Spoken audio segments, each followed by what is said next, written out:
प्रभु यीशु मसीह के पवित्र नाम में आप सभी मसीह भाई बहनों को जय मसीह की। परमेश्वर के नाम की स्तुति और महिमा हो। फिर से मैं आप सभी का स्वागत करता हूं और मैं विश्वास करता हूं कि परमेश्वर ने आपको और आपके परिवार को सुरक्षित रखा है और संभाला है। बीते समय में परमेश्वर ने हमारे जीवन में बहुत सारे उपकार किए। प्रभु ने हमारे परिवार को, हमारे जो जानने वाले लोग हैं, कलीसिया के लोग हैं, उन सभी को सुरक्षित रखा है।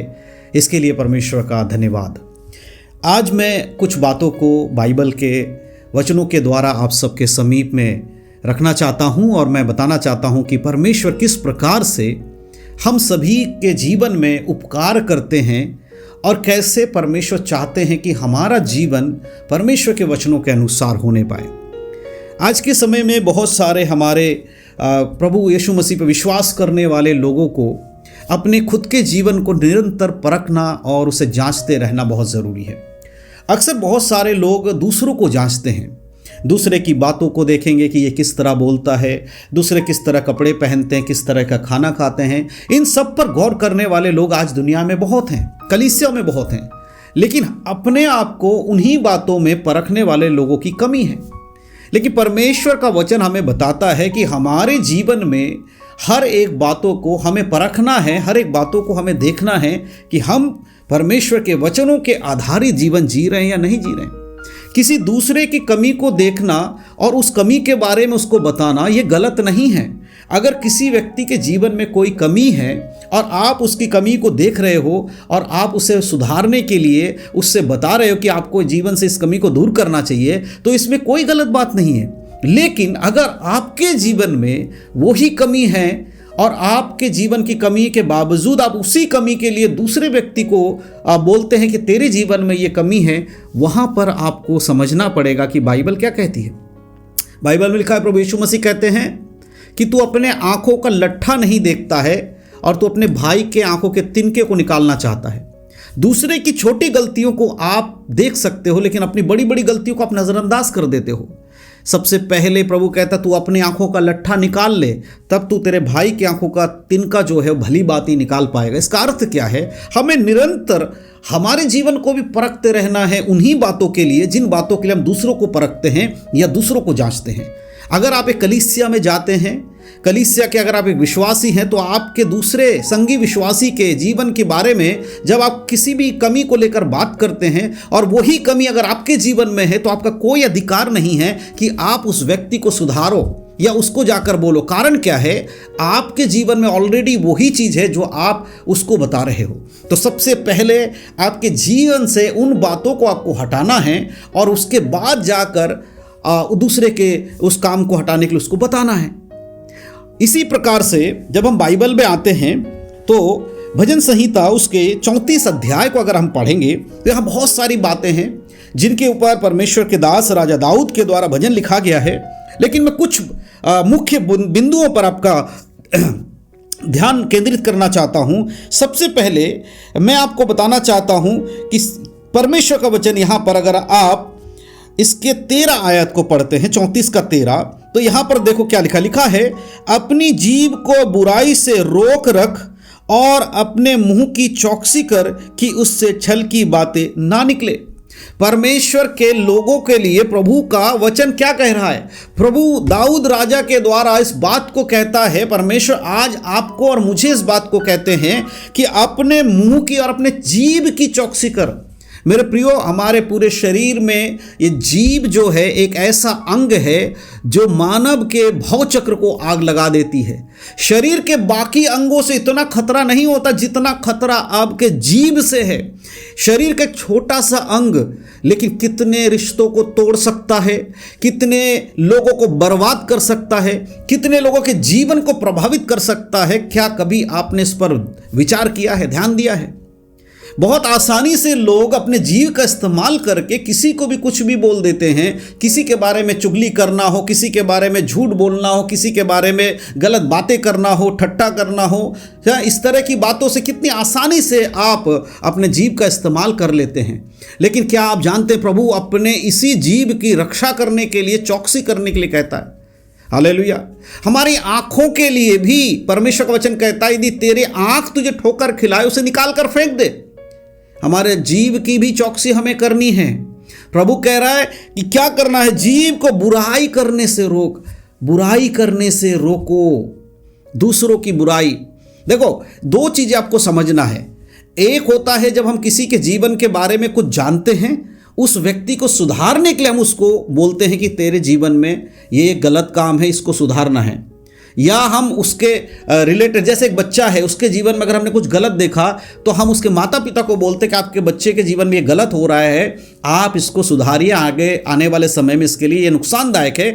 तो वो बुराई करना नहीं, परंतु उसे सुधार के लिए हम बात कर रहे हैं। लेकिन वही चीज़ अगर हम थोड़ा सा ट्विस्ट करें और थोड़ा सा मोड़ के अगर हम जाकर उस बच्चे का या उस व्यक्ति के बारे में कुछ बुरा हमने सुना देखा और वो दूसरों को जाकर बताते, पता है वो ऐसा है, वो वैसा है, हम उसको सुधारने की बात नहीं कर रहे, परंतु आप क्या कर रहे हो, उसके बारे में दूसरों को गलत बता रहे हो या उसकी कमी को उठाकर दूसरों तक पहुंचा रहे हो, इसलिए ताकि जैसे आप उससे जलन रखते हो उसी तरह दूसरा व्यक्ति भी उससे जलन रखे, उसकी बुराई करने में आप लगे हो। अगर आपका जीवन इस प्रकार का है, प्रभु कहता है चौकसी करो इसकी। तुझे अपने जीव की चौकसी करनी है, अपने जीव को बुराई से बचाए रख, बुराई से रोके रहे कि तेरे मुंह से क्या है, तेरे मुंह से अपने मुंह की चौकसी करके उससे छल की बात ना निकले, छल की बात ना निकले। आज बहुत सारे लोगों के जीवन में छल भरा हुआ है, छल कपट का जीवन है। उसी मुंह से आप यीशु मसीह की आराधना कर रहे हो, संडे के दिन जोर जोर से चिल्लाकर हालेलुया हालेलुया, स्तुति हो, प्रभु यीशु मसीह की महिमा हो, जोर जोर से चिल्लाकर उसी जीभ को हिला हिलाकर परमेश्वर की महिमा कर रहे हो, और उसी जीभ से आप छल की बातें कर रहे हो, बिजनेस करते हो, दूसरों को छल कर रहे हो, झूठ बोल रहे हो, 2 पैसे के बढ़ोतरी के लिए, 2 पैसे को ज़्यादा कमाई करने के लिए छल कर रहे हो, उसकी चीज़ों को लूटने की कोशिश करो, इसकी चीज़ों को लूटने की कोशिश कर, अपना घर भरने की, अपना जेब भरने की कोशिश कर रहे हो, और आप कहते हो कि आपने अपनी जीभ की चौकसी की है। अपने जीभ को बुराई करने से रोकना ही मात्र नहीं है, परंतु छल करने से भी रोकना है। हालेलुया। एक कहावत आपने सुनी होगी कि अगर एक झूठ किसी के बारे में अगर झूठ बोलकर किसी को बचाया जा सकता तो वो झूठ झूठ नहीं होता है।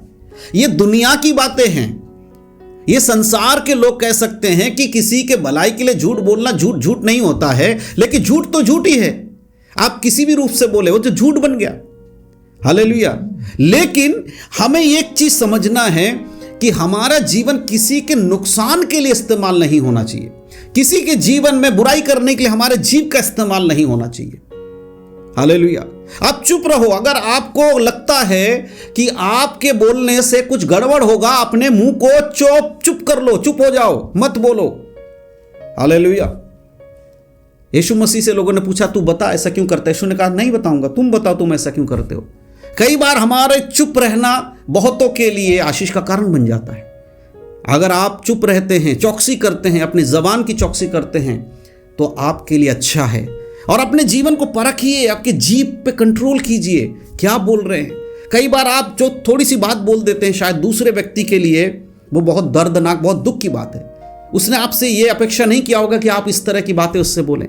इसीलिए हमारे जीभ पे कंट्रोल करना है कि हम क्या बोलते हैं, क्या कर रहे हैं, किसको बोल रहे हैं, इन सारी बातों को लेकर हमें समझना है।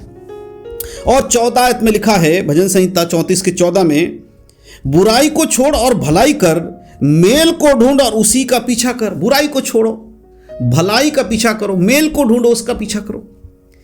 बुराई से दूर रहना, संसारिक बातों से दूर रहना, संसार की गड़बड़ियों से अपने आप को दूर रखना, यही प्रभु यीशु मसीह हमसे चाहते हैं। मेरे प्रियो, आज के समय में हमें अपने जीवन को ज़्यादा देखना है कि हम किस प्रकार जी रहे हैं। दूसरों के जीवन से बुराइयों को देखना और अपने जीवन से बुराइयों को देखना, इसके लिए बहुत ज़रूरी है कि खुद को परखे, तभी आप दूसरों को उसके बुराइयों को देख पाओगे। अगर आप अपने जीवन की बुराइयों को अगर देख पाते हो ना, अगर आपको लगता है कि आपने ये गलत किया है, आपको पश्चाताप हो रहा है, आपको बुरा लग रहा है और आप उसके लिए माफ़ी मांग रहे हैं प्रभु से, आप उससे पश्चाताप करके क्षमा पा रहे हैं, तो आप दूसरे की जब बुराइयों को देखते हैं, आप उसको बेहतर तरीके से समझा सकते हैं, बता सकते हैं, उसके बुराई करने के लिए, परंतु उसे सुधारने के लिए कि ये बातें प्रभु मसीह में होकर करने वाली बात नहीं है, तब आप उसे समझा पाओगे। लेकिन अगर आपके जीवन में वो सारी बुराइयां हैं और आप दूसरों को समझाने जाओगे, तो आपके अंदर से आपको एक आवाज़ आएगी कि तू खुद गलत है, तो दूसरे को क्या सही सिखाएगा। उस दबाव में नहीं रहना, इसीलिए प्रभु कहता अपनी जीभ की चौकसी करो और जब आपके जीवन में कोई भी परेशानी या कोई भी ऐसी बात आपको परेशान करे, आपके अंदर अगर लगता है कि आप गलत हो, तो प्रभु के पास आकर आपको माफ़ी मांगना चाहिए, आपको पश्चाताप करना चाहिए, प्रभु से कहना चाहिए, परमेश्वर मेरे जीवन में कमी है, मुझे दूर कर उस कमी से। हालेलुया। इसके लिए 17 आयत में प्रभु कहते हैं, लिखा है, धर्मी दुहाई देते हैं और यहोवा सुनता है और उसको सब विपत्तियों से छुड़ाता है। धर्मी दुहाई देते हैं और यहोवा सुनता है, उसे सब विपत्तियों से छुड़ाता है। अगर आप धर्मी हैं, यीशु मसीह के लहू के द्वारा धर्मी ठहराए गए हैं, तो परमेश्वर आपकी प्रार्थनाओं को सुनना चाहते हैं, आपकी प्रार्थना को उत्तर देना चाहते हैं। अपने जीवन में पापों को लेकर बैठे मत रहिए, उसको लेकर प्रभु के सामने आइए, कहिए, परमेश्वर मेरे जीवन में इन पापों से मुझे छुटकारा चाहिए, मुझे इस सारे जो भी मेरे जीवन में गलत चीज़ उनसे छुटकारा चाहिए। प्रार्थना सबसे पहले हमारे जीवन में बदलाव के लिए होना चाहिए। आपके जीवन में संसार के धन संपत्ति के लिए प्रार्थना करने वाले लोगों से मैं ये कहना चाहता हूं कि आप प्रार्थना करिए, संसारिक भौतिक चीज़ों के लिए प्रार्थना करिए, कोई दिक्कत नहीं है, लेकिन आपके खुद के जीवन के पश्चाताप के लिए, पाप से छुटकारे के लिए प्रार्थना करना आपके लिए सबसे ज़्यादा ज़रूरी है। हालेलुया। इसीलिए धर्मी जन की प्रार्थनाओं का असर होता है। आपको पश्चाताप करना है, प्रभु से मांगना है, अपने हृदय को तोड़ना है, रो रो कर प्रार्थना करना है, प्रभु से कहना, परमेश्वर मेरे जीवन में बुराई है, कोई दिक्कत नहीं, आप खुलकर बोलिए। जिस भी काम में, जिस भी बातों में आप गिरे हुए हैं, पाप में गिरे हुए हैं, चाहे वो व्यभिचार में हो, नशे में हो, झूठ में हो, किसी भी चीज में अगर आप छुटकारा नहीं पा रहे हैं, आप रो रो कर प्रार्थना करके बोलिए, परमेश्वर मेरे जीवन में प्रॉब्लम है, परमेश्वर मेरे जीवन में पाप है, उससे मुझे छुटकारा चाहिए। आप प्रभु के सामने खुलकर बोलिए मेरे प्रियो, प्रभु आपको उससे छुटकारा जरूर देंगे। हालेलुया। उसके 17 आयत से 18 आयत को अगर आप पढ़ेंगे तो वहां लिखा है, यहोवा टूटे मन वालों के समीप रहता और पिसे हुओं का उद्धार करता है। टूटे मन वालों के समीप रहता है। हमारे हृदय का टूटना प्रभु के नजदीकियों को बढ़ाना है। जब आप खुद के हृदय को तोड़ते हैं, रो रो कर प्रार्थना करते हैं, तो आप परमेश्वर के नजदीक रहते हैं और परमेश्वर आप पर दृष्टि करते हैं। आज के समय में विश्वासियों को अपने हृदय को तोड़ने की आवश्यकता है। हालेलुया। आप घबराइए मत। जब आप प्रभु के संग चलेंगे तो बहुत सारी विपदाएं आपके ऊपर आएंगी, बहुत सारी दिक्कतें, दुख, मुसीबतें आपके ऊपर आएंगी।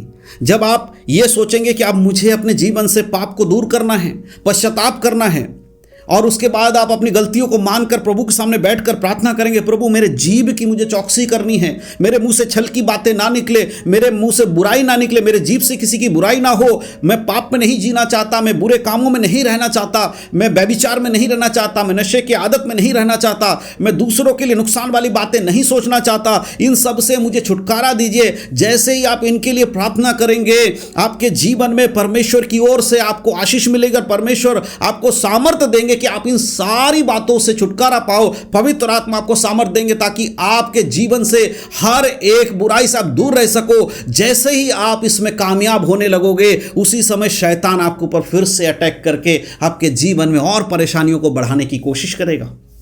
हालेलुया। प्रभु आपको सामर्थ्य देंगे, लेकिन पीछे एक व्यक्ति है जो आपकी कामयाबी और आपके प्रभु में बढ़ने की गति को देखकर जलन रखता है। वो शैतान आपको खुश नहीं होगा देखकर इस बात के लिए कि आप अपने पापों से मन फिराए हैं, आपने पश्चाताप कर लिया है। वो चाहेगा कि आप फिर से उस पाप में गिर जाओ, फिर से आप उसी पाप के दलदल में धंस जाओ और प्रभु यीशु मसीह से दूर हो जाओ, और वो आपके जीवन में फिर से हो सकता मुसीबतों को लेकर आए। मैं ये सारी बातें खुलकर क्यों बता रहा हूं? मैं यहां पर आपको खुश करने के लिए कोई बात नहीं बोलूंगा, लेकिन मैं ये बताऊंगा कि कैसे शैतान आपके पीछे पड़ा है। वो जैसे ही आप प्रभु के यीशु मसीह के साथ चलना शुरू करेंगे, बुराई से अपने आप को दूर करना शुरू करेंगे, प्रार्थना में जीवन बिताना शुरू करेंगे, शैतान फिर से आपके जीवन में विपत्तियों को लेकर आएगा। और इस बात को प्रभु ने वचन के द्वारा समझाया है। उसके 19 आयत में प्रभु कहते हैं, धर्मी पर बहुत सी विपत्ति पड़ती तो है, परंतु यहोवा उन सब से मुक्त करता है। बहुत सारी विपत्तियां पड़ेंगी, दिक्कतें आएंगी, यीशु मसीह के संग चलने के कारण परेशानियां होंगी, लेकिन यहोवा उन विपत्तियों से आपको मुक्त करेगा। तो जब आपके जीवन में यीशु मसीह के संग चलने के कारण दिक्कतों का सामना आपको करना पड़े, तो याद रखिए कि आपका शत्रु शैतान है और वो बार बार आपको यीशु मसीह के वचन से दूर करने के लिए, प्रभु यीशु मसीह के लहू के घेरे से बाहर ले जाने के लिए आपके जीवन में बुराइयों को लेकर आता है, आपके जीवन में डर को लेकर आता है, आपके जीवन में नाना प्रकार की चीज़ों को लेकर आकर आपको गिराने की कोशिश करता है। तो आपको खुश होना है कि परमेश्वर हमारे साथ है और वो मुझे इन सारी बातों से मुक्त करने वाला है। जब आप इस बात को विश्वास कर लेंगे कि धर्मी के ऊपर या परमेश्वर के लोगों के ऊपर बहुत सी विपत्तियां पड़ती तो हैं, परंतु परमेश्वर उन सब से उसे मुक्त करता है। जब आपका यह विश्वास होगा और आपके जीवन में जब कोई भी परेशानी आएगी और आप ये बोल पाएंगे कि मेरा यहोवा परमेश्वर मुझे इन सारी विपत्तियों से बचाने वाला है। हालेलुया।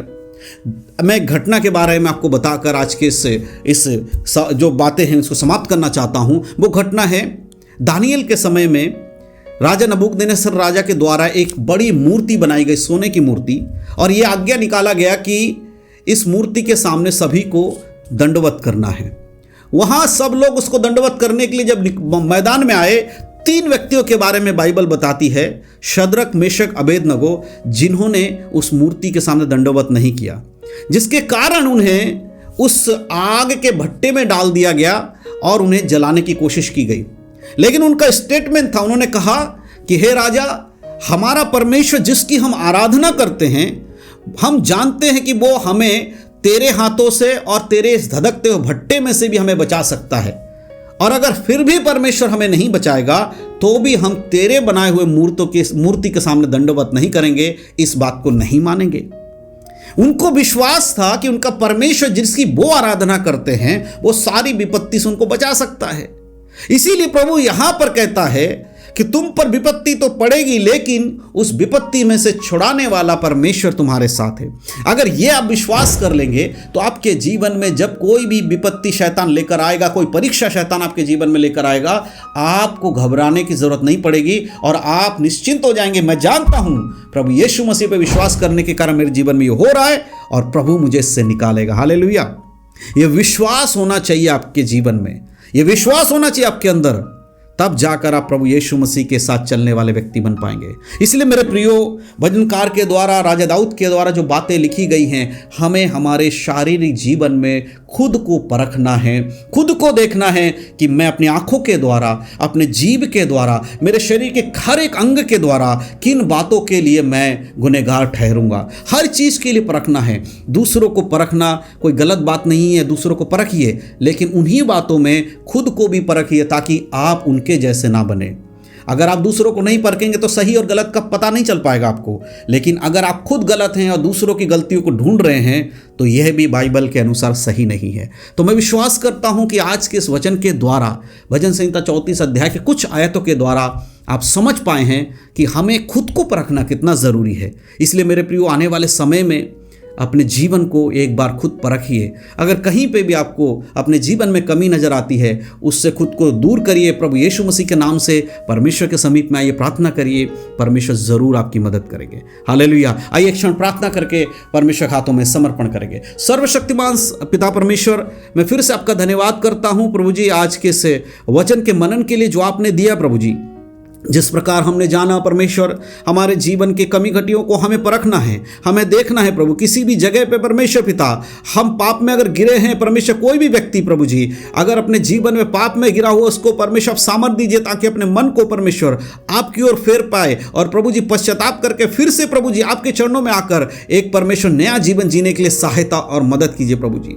अपने जीव की चौकसी करने के लिए, अपनी आंखों की रक्षा करने के लिए प्रभु हम सबकी सहायता करें परमेश्वर। हमारे मुंह से कोई भी छल की बातें ना निकले, किसी के लिए बुराई ना निकले परमेश्वर, परंतु आपके पुत्र के हालेलुया नाम की नियमित परमेश्वर एक मसीही जीवन जीने के लिए सबकी सहायता और मदद करे। धन्यवाद पिता, आज के इस परमेश्वर वचनों के द्वारा जिन लोगों ने भी परमेश्वर सुना वो आशीषित हो परमेश्वर, और परमेश्वर जो इस समय पश्चाताप कर उनके जीवन में आप आशीष दे प्रभु जी। आने वाले समय में प्रभु आपके वचनों में बढ़ने के लिए हर एक की सहायता यीशु मसीह के नाम से होने पाए। धन्यवाद करता हूं पिता परमेश्वर, आपने हमारी प्रार्थनाओं को सुना। सारा आदर महिमा जलाल आपको देकर प्रार्थना में तो उद्धार करता यीशु मसीह के धन्य नाम से मांगते हैं, आमीन। परमेश्वर के नाम की स्तुति हो, परमेश्वर के नाम की महिमा हो। प्रभु इन सब बातों के द्वारा आप सभी को आशीष दे, आपके परिवार को सुरक्षित रखे। प्रभु में बढ़ते रहिए। प्रभु यीशु मसीह का आगमन बहुत शीघ्र होने वाला है। उससे पहले अपने जीवन को प्रभु यीशु मसीह के हाथों में समर्पण करें और उसके आगमन के लिए तैयार हो जाए। इन सब बातों के द्वारा प्रभु यीशु मसीह आप सबको आशीष दे। God bless you.